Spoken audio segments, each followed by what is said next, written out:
Academy Kannada YouTube channel. ಇವತ್ತಿನ ಒಂದು video ಏನಪ್ಪ ಅಂತಂತಂದರೆ, ಎಷ್ಟು ದಿನದಿಂದ ಕಾಯ್ತಿರುವಂತಹ ಪೋಸ್ಟ್ ಆಫೀಸ್ JDSನ ಒಂದು 3ನೇ ಲಿಸ್ಟ್ ಏನಿದೆ ಅದು ಈಗ ತಾನೇ ಪ್ರಕಟಗೊಂಡಿದೆ ಸ್ನೇಹಿತರೆ.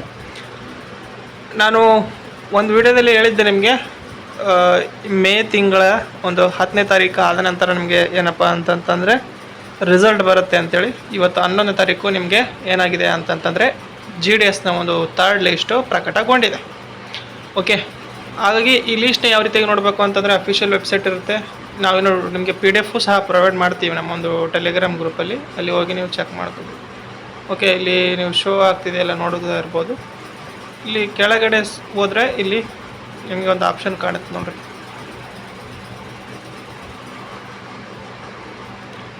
ಶಾರ್ಟ್ ಲಿಸ್ಟೆಡ್ ಕ್ಯಾಂಡಿಡೇಟ್ಸ್ ಶೆಡ್ಯೂಲ್ 1 ಅಂತೇಳಿ. ಇಲ್ಲಿ ನೀವು ಕ್ಲಿಕ್ ಮಾಡಿದರೆ ಸ್ಟೇಟ್ ಬರುತ್ತೆ. ನಮ್ಮ ಸ್ಟೇಟಿಗೆ ನಾವು ಹೋದಾಗ ಇಲ್ಲಿ 3rd ಲಿಸ್ಟ್ ಅಂತೇಳಿ ನಿಮಗೆ ಶೋ ಆಗ್ತದೆ. ಹೌದಾ, ನೋಡಿ ಇಲ್ಲಿ 3rd ಲಿಸ್ಟು ಇದೆ.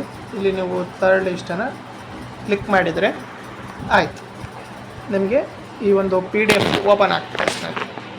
ಇದರಲ್ಲಿ ಎಷ್ಟಿದೆ ಕಟ್ ಆಫು ಎಲ್ಲ ಸಹ ಈಗ ನಾವು ನೋಡ್ತಾ ಹೋಗೋಣ. ಒಂದು ಗುಡ್ ಏನಪ್ಪ ಅಂತಂತಂದರೆ ನೋಡಿ ಸ್ನೇಹಿತರೆ, 93 ಇದ್ದವ್ರಿಗೂ ಸಹ ಜಾಬ್ ಬಂದಿದೆ. ಈ ಸರಿ ಕಟ್ ಆಫು ಕಡಿಮೆ ಆಗಿದೆ ನೋಡಿ. ಇಲ್ಲಿ ನೋಡ್ತಾ ಇರುವಂಥದ್ದು ನೀವು ಬಾಗಲಕೋಟೆ ಡಿವಿಷನ್ದಲ್ಲಿ 98, 99, 93 ನೋಡಿ PWD ಬಂದಿದೆ. ಓಕೆ, ನೆಕ್ಸ್ಟ್ 98, 98, 98, 98 ಎಲ್ಲ ಕಡೆಯೂ ಸಹ ಏನಪ್ಪ ಅಂದರೆ 98, 98 ಇರುವಂಥದ್ದನ್ನು ಗಮನಿಸ್ಬೋದು. ಬೆಂಗಳೂರಲ್ಲೂ 98, ಎಲ್ಲ ಜಿಲ್ಲೆಯಲ್ಲೂ ನೋಡಿದಾಗ ನೀವು ನೋಡ್ಬೋದು 96ವರೆಗೂ ಸಹ ಕೆಲವೊಂದು ಕ್ಯಾಟಗರಿ ಹೋಗಿದೆ. 97 ಬೆಂಗಳೂರು ಸೌತ್ ಡಿವಿಷನಲ್ಲಿ. ಇನ್ನು ಚನ್ನಪಟ್ಟಣಕ್ಕೆ ಬಂದರೆ 97 ಇದೆ, 96 ಇದೆ. ಮತ್ತು ಚಿಕ್ಕೋಡಿ ಡಿವಿಷನು 98, ಚಿತ್ರದುರ್ಗ 98, 97, 98, 97, 96 ಬಂದಿದೆ ಕೆಲವೊಂದಲ್ಲಿ. ಓಕೆ, ನೆಕ್ಸ್ಟ್ ಬಂದುಬಿಟ್ಟು ಕಲಬುರಗಿ ಡಿವಿಷನ್ ನೋಡಿದರೆ 97ಗೆ ನಿಂತಿರುವಂಥದ್ದನ್ನು ಗಮನಿಸ್ಬೋದು ಸ್ನೇಹಿತರೆ. ನೆಕ್ಸ್ಟು ಅದೇ ರೀತಿಗೆ ಮೈಸೂರು ಡಿವಿಷನ್ನು 98 ಗಮನಿಸ್ಬೋದು. 94 ಸಹ ಬಂದಿದೆ ಮಂಗಳೂರು ಡಿವಿಷನಲ್ಲಿ. ಇನ್ನು ರಾಯಚೂರು ಡಿವಿಷನ್ಗೆ ಬಂದರೆ ರಾಯಚೂರು ಡಿವಿಷನಲ್ಲಿ ಕೇವಲ ಒಂದು ಆಲ್ಮೋಸ್ಟ್ ಎಲ್ಲ ಕಂಪ್ಲೀಟ್ ಆಗಿವೆ ನೋಡ್ತಾ ಇರುವಂಥದ್ದು.